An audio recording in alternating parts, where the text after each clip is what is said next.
Hello everyone, and welcome to Planet Zootorial. This is an interactive tutorial series where you will be able to create this in the end.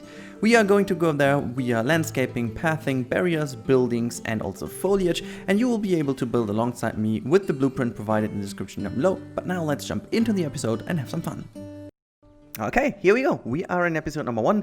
This is landscaping, and I really highly recommend to start over with landscaping, because landscaping is that one thing that you don't want to do afterwards, because that's definitely not going to work out. You have so many issues afterwards, but I'm gonna explain this in a bit. So, first things first, let's open the terrain tab, which is down here to the bottom right part of your user interface. Click terrain, and you have actually a few options on the left hand side. Let's quickly go through them before starting. So with the sculpting, we have terrain stamp tool, painting, and water. We come to this in a bit, but let's start over with the terrain stamp tool, because I figured this one is actually not too bad to get a really nice, decent results of these kind of important things like the preparation for pathing. So what you can do with these boxes, you can press the key X, and then you get this gizmo, and you can move this box of terrain wherever you want. I highly recommend to go always with some kind of very narrow height, because that makes you able to kind of build nice little shapes also for their paths. So what I want to do, I want to make sure that I have a little incline for my guests to go up a little hill area where they can have a better view of the, final habitat. But I don't want to have the ugly stairs, so this is why I'm using this thing over here. And this little hill piece should be somewhere over here. So I'm going to prepare this by simply clicking and dragging it over. So this is my little platform over here where I want to make the guests go.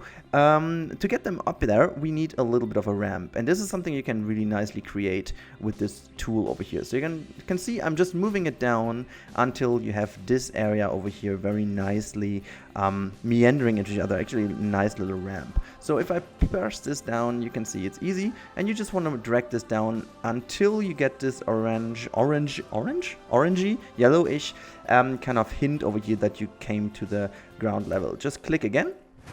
And there you can see it's a wonderful, nice ramp over here. Obviously, this doesn't look so nice, but we're gonna take care of this later. So, as this is done, I want to make sure that my overall area is lowered down just a little bit. So therefore, I'm going to the sculpting tools this time. I would actually recommend to go always with a less big size, because it kind of, you can see the middle circle always is where the pressure is the highest, and the outer circle tells you how much of an area is affected by the manipulating in total. So what I want to do is I just want to make sure that I just drag this down a little bit. So this is how deep I want to go. And then I highly recommend to use another tool, which is Flatten to Foundation, which always levels the terrain to the level where you press. You can see the higher I go, you can see how the circle goes a little bit more into the landscape or into the terrain. What I want to do is I want to go to the lowest point and adjust the whole area to it. As you can see, simply moving it over, and you create this little hole in here. So I want to go a bit more over to this hand side, and then we are basically done. This is it. I don't want to make this habitat too crazily big, but I just want to create a little bit of an area. What I want to do, I want to have some water here as a natural border to this hand side. I don't want to make this water kind of too kind of edgy. Therefore, I'm going to now use the pull tool, and I'm going to lower down the intensity and also the size to make sure that I have a bit more control over what I'm doing. So I'm going to just kind of, I'm just painting a little bit of smooth areas next to these areas. As you can see, I'm just nicely going over. Don't do too much pressure on it. It's a little bit like working with clay. Be a little bit careful what you do, because this will later on help you to make this look more realistic, and also don't destroy your stuff. As always in Planet Zoo or in Planet games, you can always use Ctrl Z to undo your settings. Let me just show you. If I pressed Ctrl Z, you can see your manipulating is undone. However, I want to add that this is a bit tricky, because it's not with pieces. You have usually, I think it's 65 steps you can go back. This is the maximum of undo you can do. This is a little bit of an issue, because the terrain manipulating is not one click equals one step. It's a bit more. So depending how much you do, one manipulating can be counted as more redo and undo in comparison. So just make sure that you kind of create these lovely little smoother edges around here. And if you're basically done and you're happy with the result, you can go in and smooth it out even more, because there's actually a pretty nice smooth tool, and this is what we're going to use to make it even more nice looking. As you can see, I'm just smoothing it out ever so slightly over here. I wouldn't recommend to use it from the beginning, because it always uses the terrain available to kind of level it out. So if you use this too early and you use this kind of having a big gap, I'm going to show this over here, this is why I left it open. This tool has a lot more to work with, you can see, and the transition doesn't get that nice because it can only equal what is available to be equal. You know, it can't get such a nice ramp in here because there's simply no terrain, no voxel available. This is why you would then need to kind of paint this a bit more like so, and then you can smooth it afterwards, and you can see the transition is turning out to look a lot smoother and nicer. But this is for the beginning. I don't wanna have this area so it looks like kind of weird over here. So what we want to do is we want to kind of create this like a more natural border over here. So we just kind of, you know, paint this in so that this looks like as if this little hill over here was created with the habitat in mind already. I don't want to make this too complicated, you know. So this is what we ended up with the ramp over here. We can make this look nicer later on with scenery and stuff, but for the moment I'm pretty happy. So the only thing I don't want to have this way is, as you can see, I kind of created this border over here to be in this direction, but I want to make sure that this kind of follows the line of this lake down here, which is, this is not going to be a total lake, but this is kind of where the lake is sitting, at least partly. And so I want to have this kind of platform over here go actually until over this crest over here. I want to really have this filled in, this little area over here. So this is where we're going to use the Flatten to Foundation tool again. So just go in here, make sure that you do make it as small as you can, maybe not that small though, because this takes too long, and then you can just paint over the edge over here. As you can see, I'm just painting over, and then you can follow this line a bit nicer. And I just want to make sure that this ramp goes all over until over here. Now, what you can see from the side, we created a little bit of an overhanging cliff, which sometimes can look actually pretty nice. This is what we are also doing over here. We're going to make this overhanging cliff just like that. So here we go, just a bit more, looks kind of nice. And again, I'm using the pull tool with a bit of a bigger size to paint this and smooth it out ever so slightly. So here we go. I want to keep this the way it is, although this might be a little bit too much of a lip down here. Let's kind of create a bit more of a connection, just don't make it too ugly. Here we go. And you can always smooth it out so you don't have these kind of ugly edges over here. Pretty nice, doesn't it? Looks pretty nice. There was a word missing in that sentence. Anyways, so this is created. I think we can be pretty happy with it. And now the next thing we're gonna do is basically create the habitat where they live. As it is in Planet Zoo, you need to plan out everything before you put in the water. So next step is planning out where the actual land is for our red pandas, our fluffy little friends. So we're creating a bit of a bigger size over here for the Flatten to Foundation. I want to make this a bit more lower than the actual height of the terrain. I'm gonna tell you why in a bit.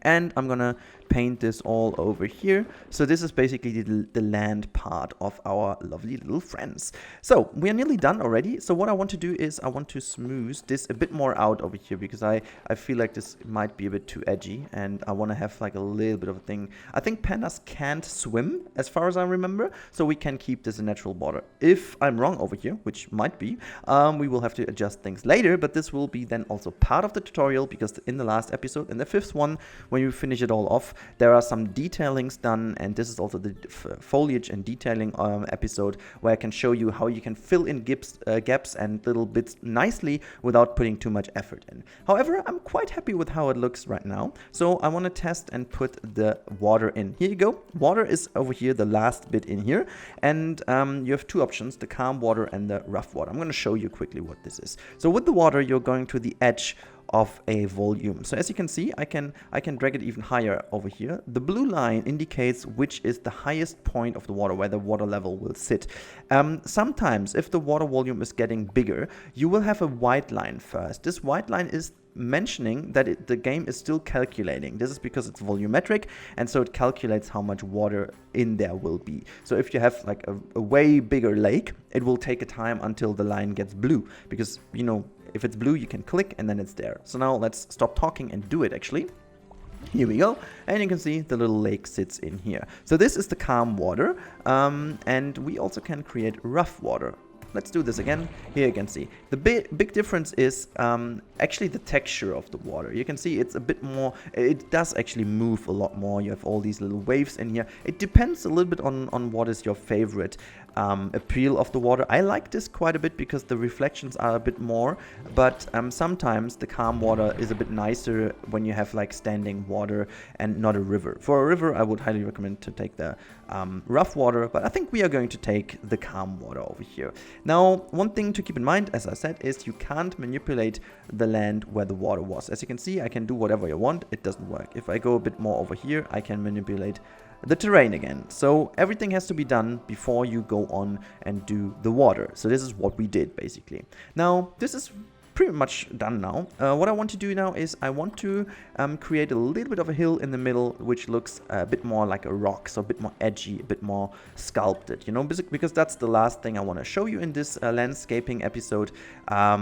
So you have learned basically everything about the landscaping. So I created this little hill. And now you have to use the tools a bit more creatively. So the Flatten to Foundation tool can be used pretty nicely to create different layers of terrain. So for example, if you want to have this one look like a bit more of a, you know, cliffy rock, then you can use this on various heights and just create these overhanging little areas. Use the pull and push tool to create different heights if you want to have another layer, and use this again to flatten this to foundation. Here you can see now we have a lovely little kind of rock appealing thing. It almost looks like a bit of a pride rock thing. I don't want to do this, but has different levels. Now you can go in and just work around a little bit with the Chisel Tool, for example. The Chisel Tool, as the name says, is helping you to manipulate the terrain a bit more like in 3D sculpting, or actually again clay. That's my most favorite example. You can actually, you know, work around the edges. There's no real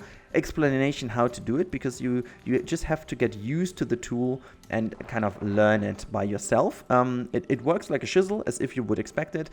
Sometimes it's a bit hard to see because of the sun, so you have to redirect the sun into the area so you can see it. For example, that's now in the shadow. I would highly recommend always to use the slider to drag the sun around until you have some sun over here. So that's basically what we can get. And then the chiseling is also working a bit better. Always helps to move the sun even more to just see how your edges and corners look, because they cast shadow, and this will give you an idea. If you are a little bit more lazy and you don't want to do this by hand, you can use the roughen option. The roughen option automatically creates rough terrain, as you can see. It really is like a bit of a coincidence what kind of things are happening, but yes, it's just kind of a nice little thing, but I don't use it that often, to be honest, because I don't like the fact that I don't have control over what I do, so I mostly do it myself. So now as this is done, it looks a bit weird because this is all grass, right? Okay, so the last thing we are doing, we are actually putting some painting on. As you know, you will use this later on a lot more for your animals, but sometimes you can also use it to make things look nice. So what I want to do is I want to make sure that the area around here looks as if you would expect it. Where it is steeper, you don't want to have grass. So you go in and create a lot of rock texture first. I always recommend to just paint crazily over it until you're basically happy with the first appeal. So I'm also going around the edges, as you can see. Here we go. We have a lot of rock. And then always use different kind of textures. Always play around with the intensity, because that helps a lot with your shading. You can always mix them together. So don't always go for 100%, because this will always create like a very unnatural looking texture, because it kind of blends in completely, which is not realistic. So you always want to play around between 50 and 80, and sometimes to just give it an effect, go even lower. Then you can just paint in here. As you can see, I'm just varying this stuff a bit. You can see it's blending a little bit, it's overlapping the other texture. So just play around until you're happy. And then you can also use different textures to just kind of create a bit of a little bit of a texture, just brighter, darker, whatever you want. So I don't want to have this grass on top of here too bright, so I'm just using the sand to go down, and then I decrease the intensity and use the grass again to bring in the green, as you can see. But it creates a different green than what you have down here, and just make sure that you have this everywhere you want. So you can see it's looking a lot nicer right now. I'm quite happy with it turned out. And let's put just some sand to the riverbed down here. So that's where you want to have it. And one thing I forgot is, because this kind of created this like soil heavy area, I definitely want to make sure that we paint this area entirely in grass again, because this will be painted later on. It always helps to first of all make yourself an idea of what you want to do, and then just paint very roughly and you know, just basically just a basic paint in here, and then later on you can still adjust things once you have foliage, and it always helps to get a better idea. So yeah, that's basically what you can expect from the terraforming. One last thing I would highly recommend is to check out is the paint option. So if you go to sculpting and then you go to painting, there are actually more versions. I'm sorry, sculpting and smooth. We have different options in paint.